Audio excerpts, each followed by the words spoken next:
Aga me võime kohe jääda ka seisma ja lugeda piiblitunni aluseks tänase pühapäeva evangeeliumi. Sedasama sõna loetakse ka kirikutes üle maa, kus Jumala rahvas kokku tuleb. Kui Jeesus tuli mõni päev hiljem taas Kapernauma, saadi kuulda, et ta on kodus. Ja paljud tulid kokku, nii et isegi ukse ees ei olnud enam ruumi. Ja Jeesus kõneles neile Jumala sõna. Ja 4 meest tulid tema juurde, kandes halvatut. Ja kui nad rahva hulga tõttu ei saanud teda tuua Jeesuse lähedale, võtsid nad katuse sealt kohalt lahti, kus ta oli. Ja teinud augu, lasksid alla kanderaami, millel halvatu lamas. Ja nende usku nähes ütles Jeesus halvatule: poeg, sinu patud on sulle andeks antud. Aga seal olid mõned kirjatundjad istumas, kes mõtlesid oma südames: mida see räägib nõnda?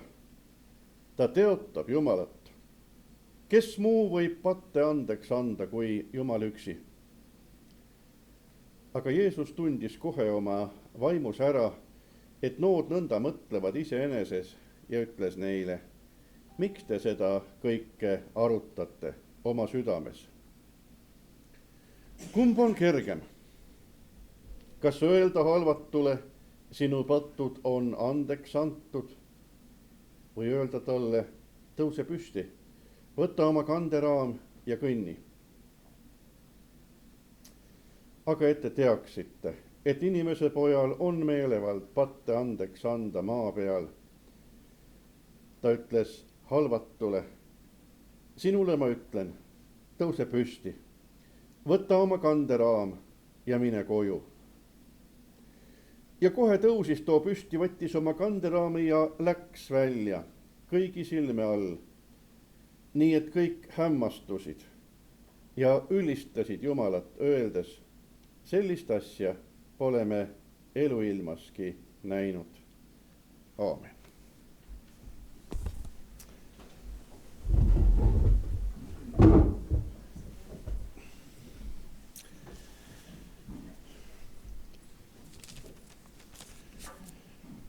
Mu meelest see algus, millega sisse juhatati ja mida me võib-olla alati nii hoolega ei loe, sageli on seal geograafia, et Jeesus läks ühest linnast teise ja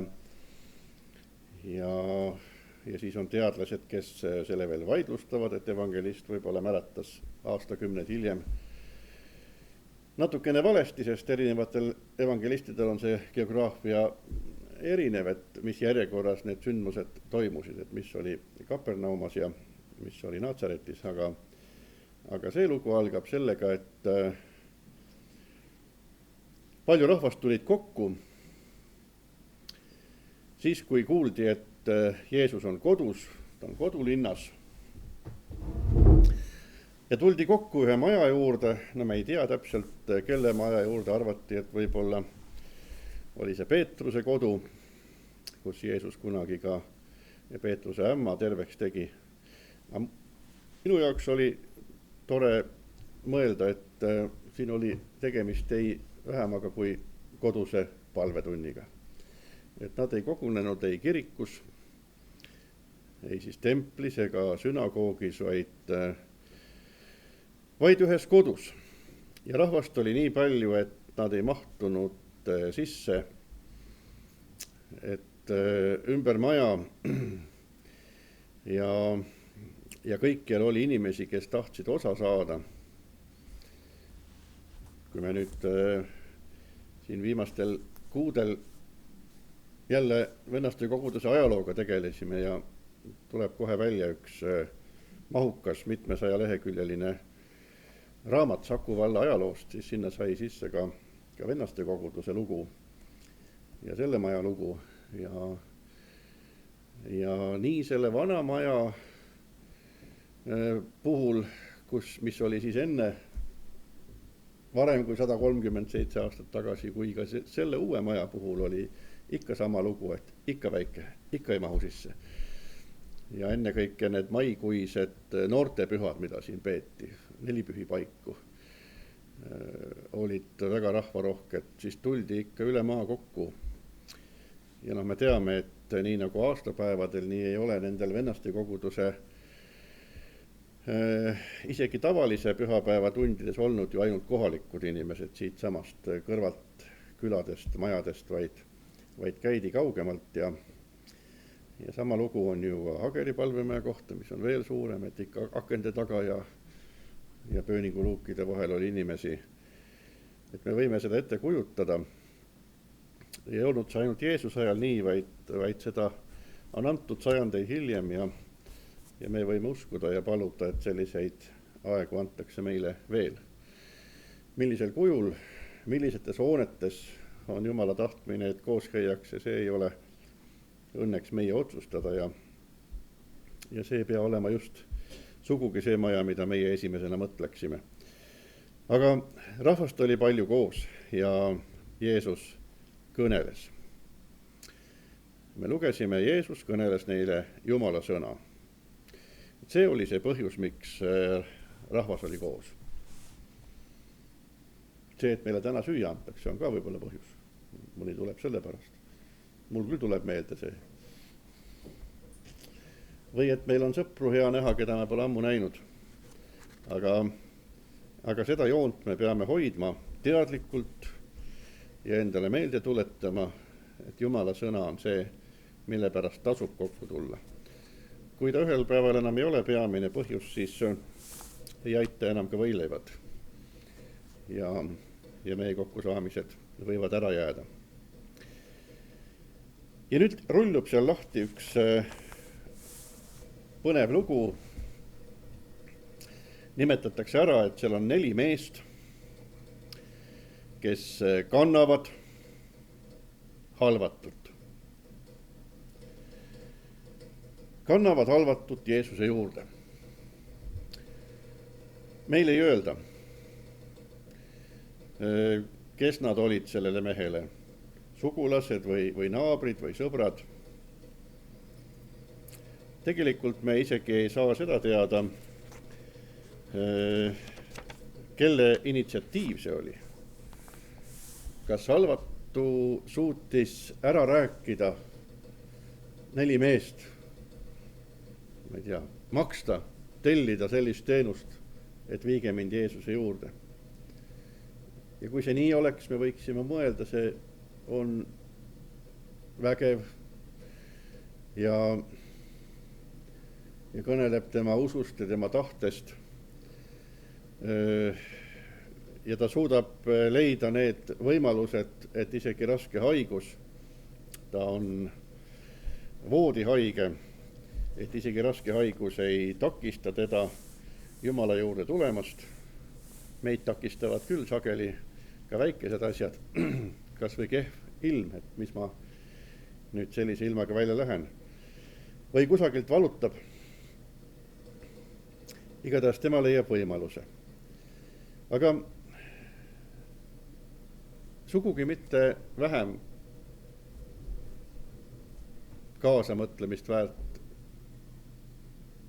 on see, kus me võime arvata, et initsiatiiv ei olnudki tolle halvatu mehe käes. Haige inimene võib vahel käega lüüa, kuidagi lahti lasta, ei püüa enam, kaotab lootuse. Aga tema lähedased, armastuse ja hoolega tahavad talle head. Siit edasi me võime mõelda, et kas too abivajaja üldse ise uskus nõnda palju, et ta oleks selle tee ette võtnud. Võib-olla uskusid sõbrad rohkem. Ja selliseid näiteid on meil tegelikult ju piiblis mitmeid. Me mõtleme Kapernauma sõjapealiku peale. Seda nimetatakse selliseks asendavaks usuks. keegi teine usub. Keegi teine usub rohkem. Ja Kapernauma sõjapealiku poiss paranes sellepärast, et tema peremees uskus, võttis ette selle teekonna, läks Jeesuse juurde. Rääkis temaga kui sõjaväelane ja palus ja lootis, et Jumala riigis võiks olla samasugune hierarhia, et kui ülem ütleb, siis kõik, mis on tema meelevallas, see taandub. Ka kurjus, patt ja haigus, kui Jeesusel on meelevald selle üle. Või mõtleme ühe langetõbise poisi terveks tegemise peale. Ja seal oli tema isa, kelle usk oli tugev. Jeesus imetleb seda usku. Ta ütleb lausa, issand, ma usun, aita minu uskmatust. Ta tuleb ja palub oma poja pärast ja poeg saab terveks. Või siis on üks sünagoogi ülem Jairus ja tema tütar on haige ja ta läheb Jeesusele sellest rääkima. Ja juhtub ju nii, et tütar sureb. Ja Jeesus ütleb talle selle peale, et ära karda, usu vaid. Ja nad lähevad koos. Ja see tütar ärkab ellu. Ehk siis meil on täna põhjust kaasa mõelda sellele rollile, mida Jumal on meile kõigile andnud, kus me oleme need, kes kannavad issanda ette. Ja vaadake, kui ilusasti see meie keeles kõlab. Just kui oleks see sellest loost pärit, aga küllap neid näiteid on ka teisi. Nemad kandsid füüsiliselt ühe inimese, kes ise ei saanud Jeesuse juurde. Ja meil on antud see võimalus. Me isegi nimetame eestpalvet niimoodi. Kanname ta Jumala ette. Kanname selle mure. Kanname selle inimese Jumala ette. Igal juhul on see otsus, see on tahteakt. Seal tuleb midagi ette võtta nõnda, et meil pole palju paremalt ja vasakult nõu küsida.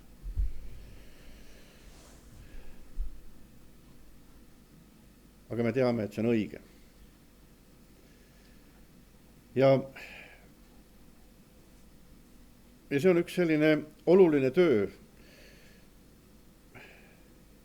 Neid inimesi on meie hulgas siin ilmselt palju, kes on võtnud endale ühe nimekirja õhtupalveks.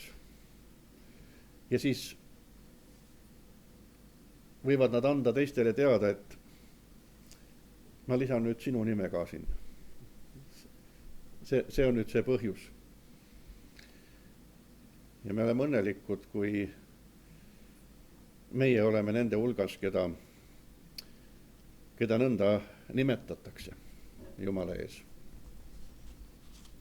Me oleme ristimisel saanud nime. Jumal on kirjutanud selle nime oma eluraamatusse. Nii nagu lapsed mõne keemiavalemi või füüsika eksami ees mõne märksõna spikerdamiseks. Niimoodi on Jumal raiunud meie nimed oma peopesasse. Ja see ei ole tõepoolest füüsiliselt raske. Ei ole vaja katust lõhkuda ega sõpra kanda, aga see on üks järjepidev meelespidamine, üks oluline palvetöö. See on tänase loo kontekstis usutegu, kui me kanname teise inimese Jumala ette oma eestpalves. Ja veel me võime öelda, et see on ka üks põhjus, miks maailma suured kirikud peavad õigeks laste ristimist. just see asendav usk vanemate usu peale, vaderite usu peale, kõigi nende inimeste usu peale, kes on kirikus, koguduse hulgas, kes võtavad selle lapsukese siit peale Jumala ette kanda. Baptisti kirikul on tuline õigus ja see on tegelikult väga piibelik arusaam, et inimene peab aru saama, inimene peab oma eluga tunnistust andma ja see ristimine, mida tehakse nõnda täiskasvanuna, on üks väga ilus asi. Kui me aga lapsi ristime, siis just selle usu peale, mida me siit loeme ja me ei taha jätta neid asju ainult inimese otsuse najale, mis kunagi võiks küpseda, vaid me näeme, et ristimine ei ole kuidagi ju inimese tegu, see on Jumala tegu, on sakrament, mida Jumal toimetab inimese juures ja ristimisega saab inimese elule vundament. Sellele toetub kogu tema elu ja olemus. Ja kui ka rasked ajad saabuvad, kui nii mõnigi eluhoone kokku variseb, siis sellelt pinnalt madalamale ei ole võimalik kukkuda, kus alus on pandud. Sellelt aluselt on võimalik elu jooksul ka mitu korda üles tõusta ja uuesti ehitada. Ja siin on tõepoolest väga suur vastutus, kui me nõnda oma lapsed Jumala kätte usaldame, vanematel, vaderitel, eestpalvetel, isiklikul eeskujul, usuelul, mida nad kodus näevad ja millest nad osa saavad. Nii me oleme täna saanud ühe olulise õppetunni, et Jeesus tõepoolest sellega arvestab ja Jumala riigis on niimoodi võimalik abi saada, uueks saada, kõik patud andeks saada, nagu selles loos juhtus. No edasi tuleb välja, et 4 sõpra on ikka päris sõgedad. Kui nad Jeesuse juurde ei pääse, rahvast on ees liiga palju, siis lähevad nad ja lõhuvad katuse ära Jeesuse kohalt. Me keegi ei tuleks selle peale. Täna hommikul märkasin, et siin on hakanud vett läbi sadama, näete, meil on katus katki. Tõsine mure. Meie kliimas ei tohi sellist asja juhtuda, et katus katki on. Aga seda nad tegid seal ja huvitav on, et Jeesus ei riidle selle pärast. Esiteks nad segasid Jumala teenistust. Me oleksime väiksemategi asjade pärast pahased, kui keegi kirikus või palvemajas kuidagi segab, ringi jookseb või uksi paugutab, siis see tundub häirivana. Aga midagi sellist ette võtta. Ja näete, Jeesus saab aru, ilmselt saavad ka kõik teised aru, et nii oluline on pääseda Jeesuse juurde. Me ei tea, mida see majaomanik seal tegi. Tema võis küll natuke nädaldada. Aga sellest ei ole meile midagi teada antud.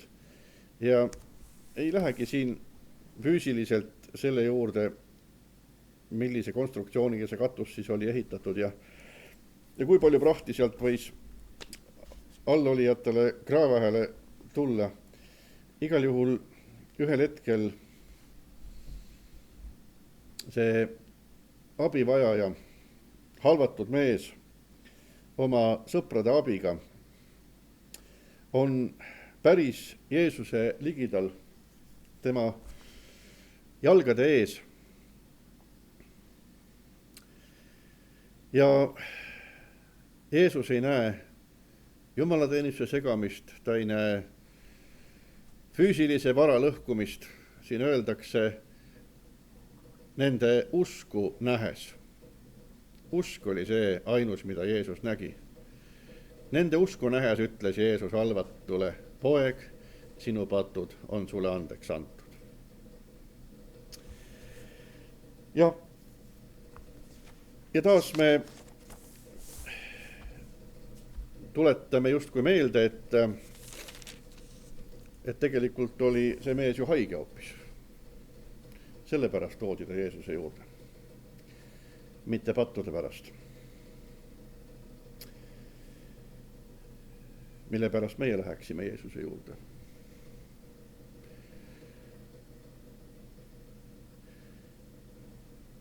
Igatahes kirjatundjad, variserid, kes on ka kohal ja nad on alati kohal, registreerisid kohe rikkumise. Nii ei oleks tohtinud teha. Ainult Jumal saab patte andeks anda. Ja neil oli õigus.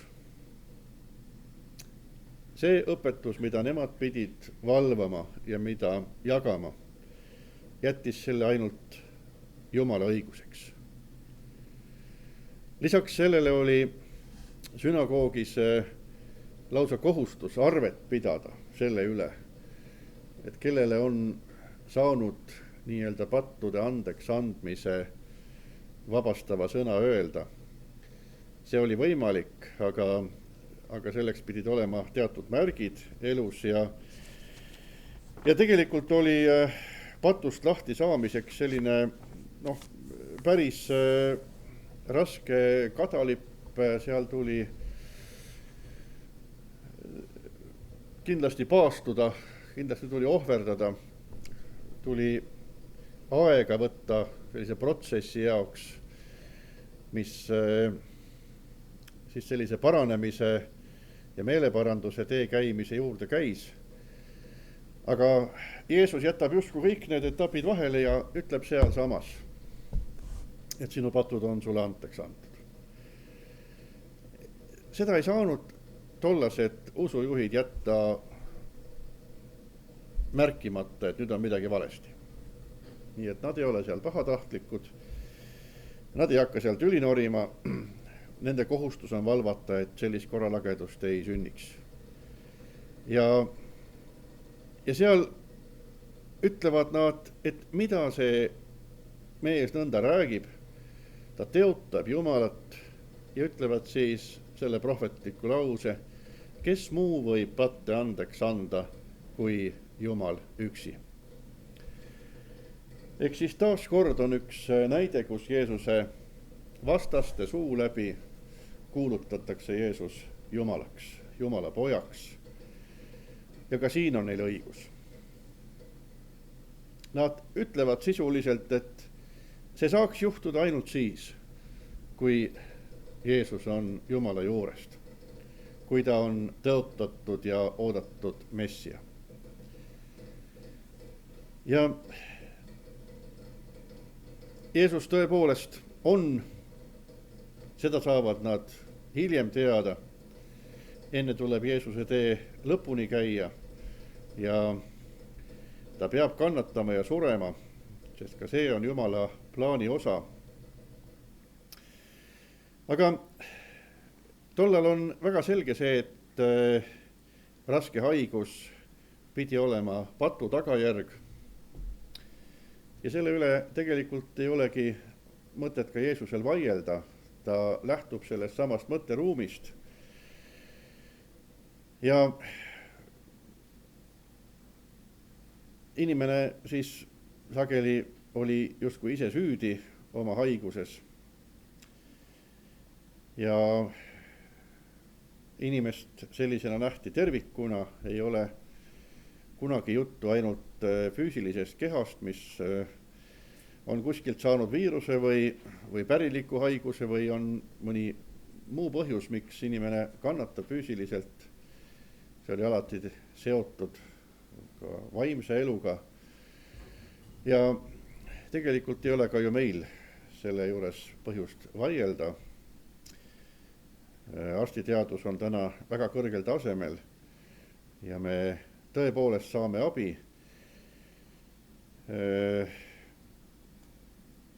Võib-olla on siin vaja seda üle öelda, et me kristlastena ei tohi mõelda niimoodi, et kuidagi me kahtluse alla seame teaduse, arstiteaduse, teaduspõhise lähenemise maailma asjadele üldse. Minu meelest ei ole siin mingisugust vastuolu kristliku usuga ja seda on tõepoolest ka palju otsitud, neid vastuolusid, neid on leitud, need on saanud paljudele eksituseks. Aga kui me ka meditsiinilistes küsimustes peaksime kahtlema teaduslikus maailmapildis, siis teeb see minu meelest kurja mitte ainult sellepärast, et me ässitame inimesed arstiteaduslike soovituste vastu, vaid me tegelikult ajame nad ka vastuollu Jumalaga selliste ja isikliku usueluga, selliste kahtluste alla seadmistega. Meil on siin koroonakriisi ajal värskelt olnud need sellised vastuolud teravalt õhus. Aga see, mis ka Jeesuse ajal oli täiesti tavaline ja ootas kohe ukse taga, oli nii-öelda igasugune muu viis terveks saada. Nõiad ja posijad ja tervendajad. Ja kui me täna peaksime seadma kahtluse alla selle, mida ütleb meie tark perearst, siis me tegelikult ajame inimesed nõidade juurde. Kui me seame kahtluse alla ravimid ja tahame ise targemad olla, siis me tegelikult oleme teinud ukse lahti posijatele. Ja see on selline väga tõsine asi. Me pigem, kui me siin räägime sellest, et inimese hing ja ihu on seotud ja me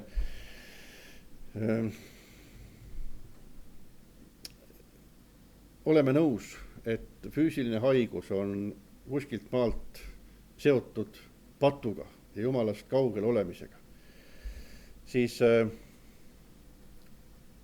midagi ei ole teha. Ka täna kehtib see reegel, et kõigepealt tuleb teha asjad korda Jumalaga. Kõigepealt peavad saama südames asjad puhtaks. Ja kui Jeesus tervendamise asemel ütleb halvatule, et sinu patud on sulle andeks antud, siis ta läheneb just väga õigesti. Seda on ka meile väga vaja. Patt on lahusolek Jumalast. Patu tagajärg on ka lahusolek kaasinimesest. Midagi on lõplikult katki läinud meie sees. See on päris patt. Sellest räägib patu langemise lugu piibliraamatu alguses ja see muutus, mis inimestes toimus, kus Aadam ja Eeva Jumalaga suheldes korraga tundsid, et nad on alasti.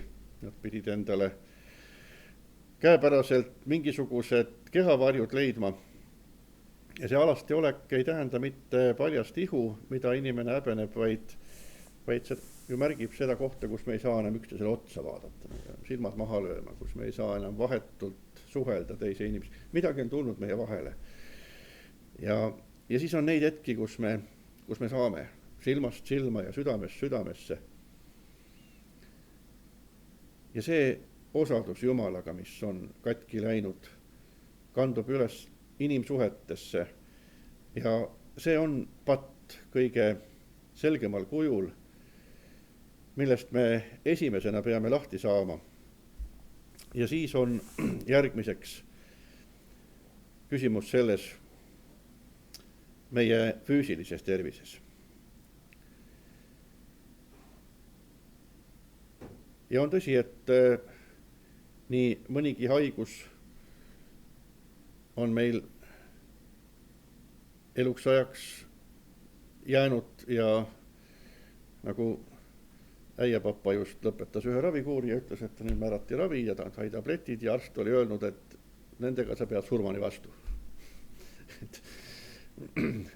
et sind terveks ei tee, aga sa elad kuni surmani nende tablettidega ja see oli hea uudis. Et meil igalühel on midagi, mida me terve elu kaasas kanname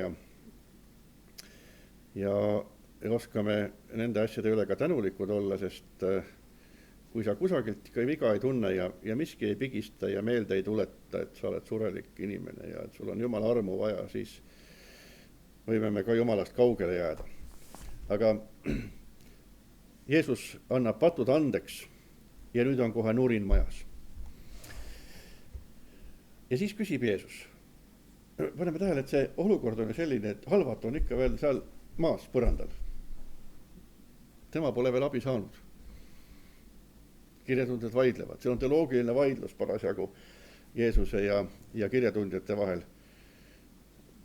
Selline olukord võib ka meie usuproovile panna. Vahel me vaatame, et palume ja usaldame, aga imet ei juhtu. 5000 mehe söötmine.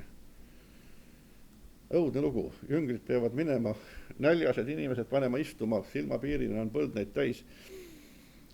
Ja nad ütlevad inimestele, et me hakkame nüüd sööma. Istuge maha, 50 kaupa, me hakkame sööma. Nad teavad, et mitte midagi pole pakkuda. Tühi kõrb.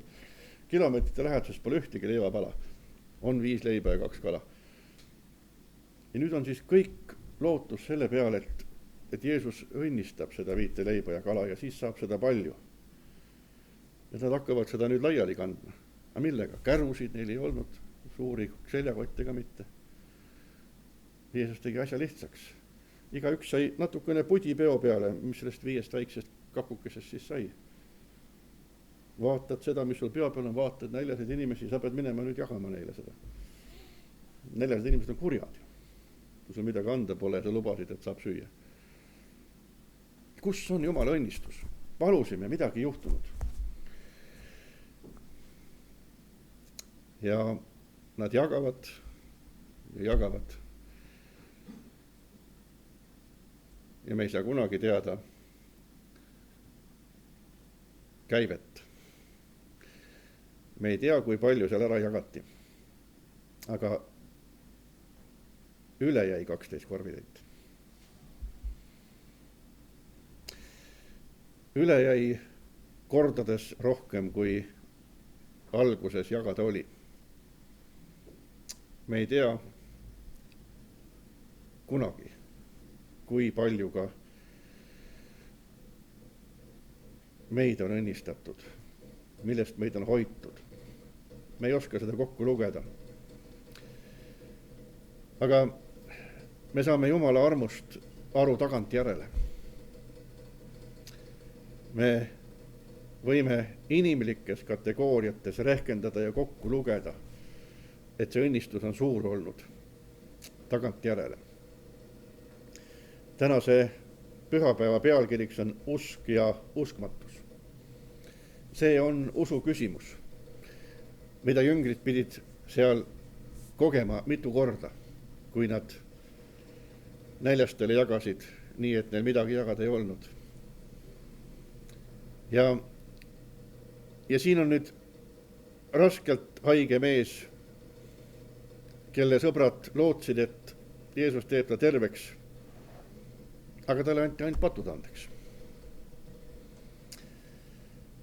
Ja see hetk enne tema päriselt tervenemist võis tunduda seal igavik. Nüüd hakkasid veel vaidlema mehed, teoloogilised vaidlused tulid vahele. Aga Jeesus küsib, tundes ära, ta ei kuulnud seda kõnet, aga ta tundis oma südames, nagu me lugesime, et nood nõnda mõtlevad isekeskis, et ta pöördub nende poole, miks te seda kõike arutate oma südames. Ja me ei tea, kes seal siis hakkas keegi õigustama või seletama, aga Jeesus küsib nüüd ühe olulise küsimuse ka meie käest, et kumb on kergem. Kas öelda halvatule, sinu patud on andeks antud, või öelda talle, tõuse püsti, võta oma kanderaam ja kõnni. No ilmselt on siin see loogika, et minnakse justkui lihtsamast raskemale ja leitakse, et jah, et öelda, sinu patud on sulle andeks antud, on justkui lihtsam. Öelda halvatule, et tõuse püsti, võtta oma kanderaam ja kõnni, et see tundub keerulisem, sellist imeasja me pole oma elus näinudki. Aga ja jätkab, et aga ette teaksite, et inimese pojal on meelevald patte andeks anda maa peal. Ja siis ta pöördub halvatu poole ja annab käsu püsti tõusta. Aga meie võime küsida, et kumb on meie jaoks kergem? Kumb on meie jaoks tähtsam? Kas saada patud andeks või saada mõnest füüsilisest haigusest vabaks? Mille pärast me esimesena palume? Millise teema juures me Jumala poole pöördume? Kus on meie mure suurem?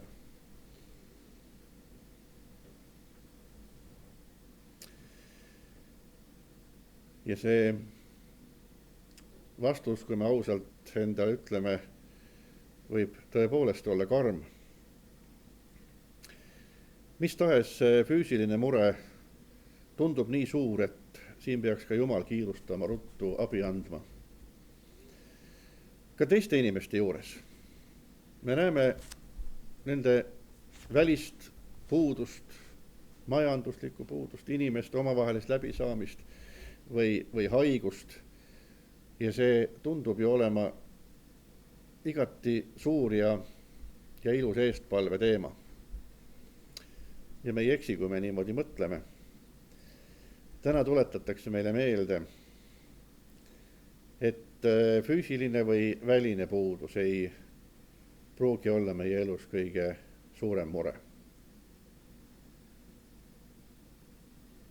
Ja võib-olla see ongi peamine, millega me peame tegelema, et me sellele küsimusele oskame ise vastata, et kumb on tähtsam. Kus on meie mure tegelikult suurem? Ja on õigusega leitud, et tänapäeva inimene justkui oskaks ise oma patud andeks anda. Me ka kristlastena võime niimoodi elada ja suhtuda, et selle asjaga me saame hakkama. Palume ja käime kirikus ja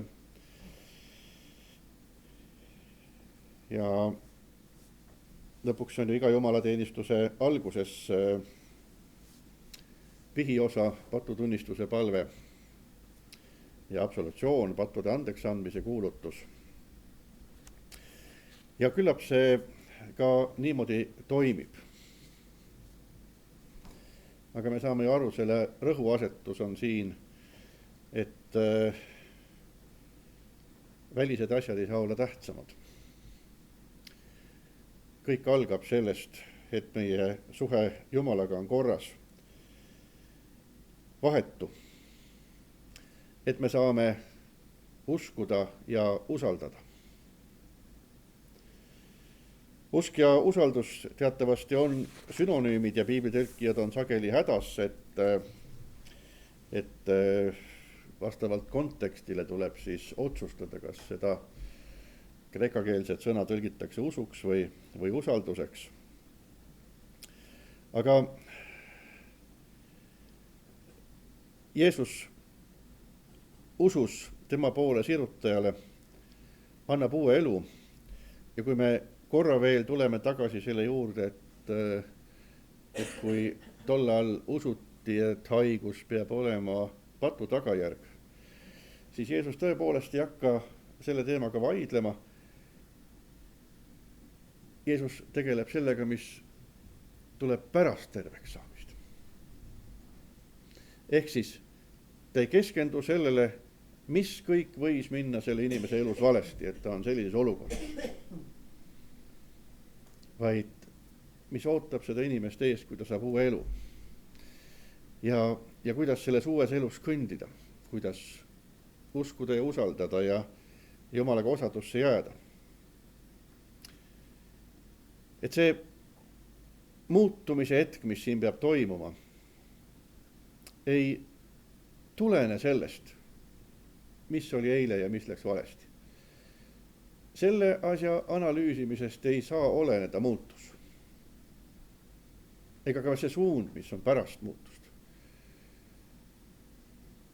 ja see on see uus viis, mille Jeesus on toonud, kui ta tõepoolest toob meile uue lepingu, kui Vana Testamendi asemel on Uus Testament. Kui nii nagu mõni tujukas vanaproua käib jälle notari vahet ja teeb testamendi ringi, kui lapsed ei ole temaga viisakad olnud ja vormistab päranduse teistmoodi. Samamoodi võime öelda, et kõik eilne jäi maha. Iga Uus Testament muudab eelmise ära. Ja kui Jeesus vana lepingu, mille inimesed murdsid, asemele oma surma ja ülestõusmisega, oma lunastustooga toob uue lepingu, siis see kehtib. Ja see uus leping saab kehtima hakata meie elus, meie suhetes Jumalaga, kui Kristus saab meile öelda need sõnad, tõuse üles. Sinu patud on sulle andeks antud. See, mis oli eile, on maha jäänud. Ja kui me usume, et meie patud on andeks antud, siis nii nagu ühes loos, kus inimene läheb hiljem Jumala juurde ja hakkab jälle kurtma, et ikka see ja see asi, mis mu elus juhtus. Ja Jumal ütleb, et aga millest sa räägid? Ma ei mäleta. Neid asju ei ole enam. Need on andeks antud. Verega pestud. Sa oled puhtaks ja valgeks saanud. Sa saad rääkida ainult nendest asjadest, mis vahepeal on juhtunud, kui valged riided on siin porises maailmas määritud saanud, aga sellepärast me tuleme ikka ja jälle ja Jumal annab meile võimaluse puhtaks saada.